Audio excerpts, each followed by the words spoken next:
guys, jadi di sini kita akan menceritakan tentang sejarah arek lancor. Kenapa arek lancor ini menjadi ikon di Kota Makassar? Saksikan ya. Bye bye. Madura, sebuah pulau kecil di ujung Jawa Timur, dikenal bukan karena kemewahannya, tapi karena jiwa dan semangat rakyatnya yang tak mudah padam. Di sini, sejarah tidak hanya tertulis di buku, tapi terukir di batu, tanah, dan ruang publik seperti Tugu Arek Lancor di Pamekasan. Sebelum kita bicara Arek Lancor, mari kita melangkah ke masa 1947. Saat tanah Madura diguncang kehadiran kembali penjajah.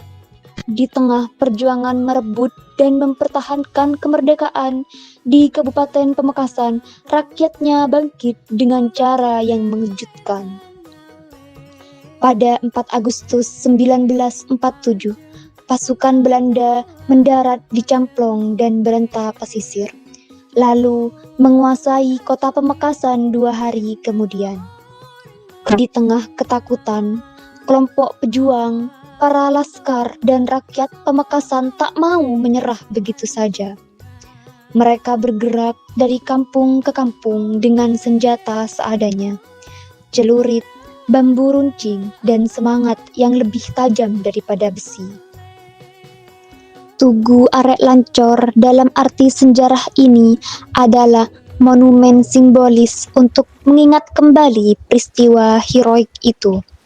Kata Arek Lancor dalam bahasa Madura berarti api yang berkobar, bukan sekedar percikan, tapi kobaran yang tak kunjung padam.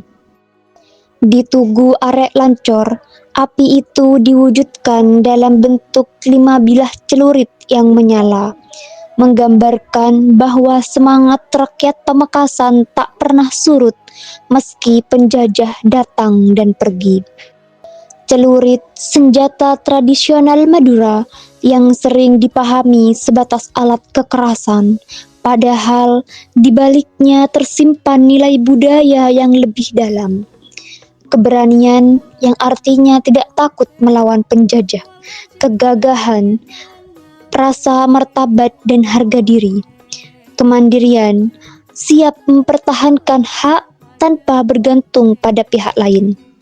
Di masa kini, celurit tidak lagi dipegang untuk menyerang, tetapi diubah maknanya menjadi senjata spiritual dan simbol mental. Ya, terima kasih Bapak sudah bersedia untuk mewawancarai mengenai sejarah Tugu Arek Lancor. Ya. Bisa ceritakan sedikit tentang sejarah dari Tugu Arek Lancor Pamekasan? Ya, terima kasih. Monumen Arek Lancor ini didirikan pada tahun 1985, ya. Pencetus dan pendiri dari museum dari Arek Lancor ini adalah Bapak Ersyad Broto Abidarmo. Beliau merupakan putra dari seorang tokoh keagamaan dan juga tokoh pendidikan, ya. Untuk pendanaan pada saat pembangunan monumen Arek Lancor ini ada seorang tokoh dari Jawa Timur, ya. Beliau adalah Bapak Ahmad Saleh, ya. Melalui koordinasi beliau, ya, menggalang dana di daerah Jakarta kepada pengusaha, para pejabat. Bapak Ahmad Saleh itu mantan gubernur BI, tahu ya, tahun 1973 sampai tahun 1983, ya. Sebetulnya yang didirikan untuk monumen-monumen itu bukan hanya Pamekasan, tapi semua di Madura, Bangkalan, Sampang, Pamekasan, dan juga Sumeneb. Beliau-beliau itulah ya yang mempelopori di daerah Jakarta dan termasuk penggalangan dananya, begitu ya. Berarti donasi itu mencakup seluruh wilayah Madura? Ya, termasuk Pamekasan berupa monumen Arek Lancor, ya. Kenapa monumen Arek Lancor itu didirikan tepat di tengah-tengah areal ini, ya? Karena yang pertama, ya, areal Monumen Arek Lancor itu memiliki jalan simpang 6 ya.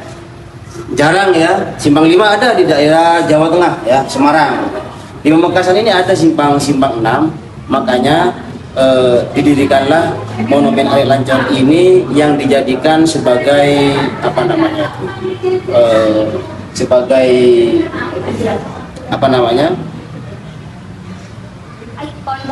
ikon dari Kota Pamekasan itu sendiri. Selain itu juga areal di daerah sini ya, sebelum ada Arek Lancor, ini merupakan pertempuran terakhir ya masyarakat Pamekasan Madura yang melakukan perlawanan terhadap Belanda pada tahun 1947 di areal monumen ini ya. Nah, sehingga didirikanlah monumen Arek Lancor ini. Dan kenapa bentuk monumen ini berbentuk arek ya? Arek itu celurit ya. Jadi celurit ini dijadikan sebagai simbol karena zaman dulu itu ya, yang merupakan senjata juga pada saat melakukan perlawanan Belanda di areal sini. Sebetulnya macam-macam senjatanya. Ada yang bilang senjata para suhada ya yang melakukan perlawanan kepada Belanda itu menggunakan telur. Nah, bukan telur biasa ya, tapi telur yang sudah diisi mantra-mantra oleh ulama-ulama. Jadi kalau dilempar kena orang ya bisa meninggal ya. Termasuk celurit, ada tombak, ada bambu runcing. Terus celurit ini sendiri ada 5 jenis ya untuk di Madura. Ada celurit Arek Lancor itu sendiri panjang ya, panjang bengkok ini. Terus ada takabuan, terus ada celurit apa namanya itu? Kembang guri ya. Kembang guri tahu guri. Ada pisang udang sapu tahu.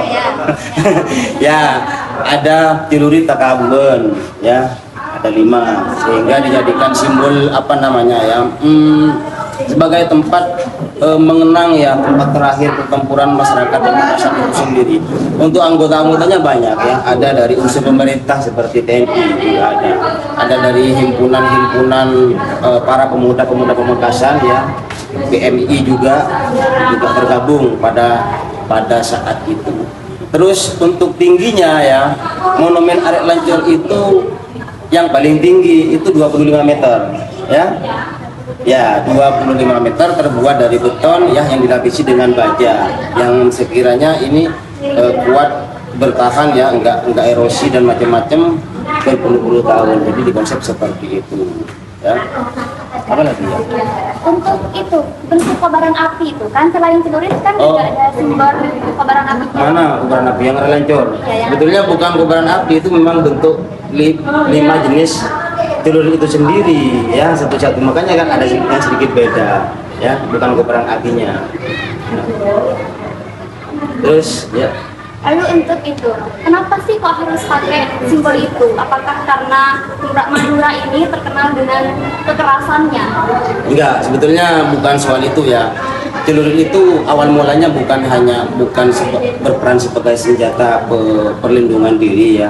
Sebetulnya itu merupakan peralatan pertanian. Karena zaman dulu itu ya, untuk rakyat Indonesia khususnya Pamekasan nggak ada mortir, nggak ada meriam, apapun jadi yang dijadikan senjata untuk melakukan perlawanan kepada Belanda begitu, termasuk celurit. Sebetulnya meskipun petok, tahu petok adiknya ya, petok juga dijadikan senjata, cuman sekarang ini udah nggak terkenal ya, yang terkenal itu hanya celurit.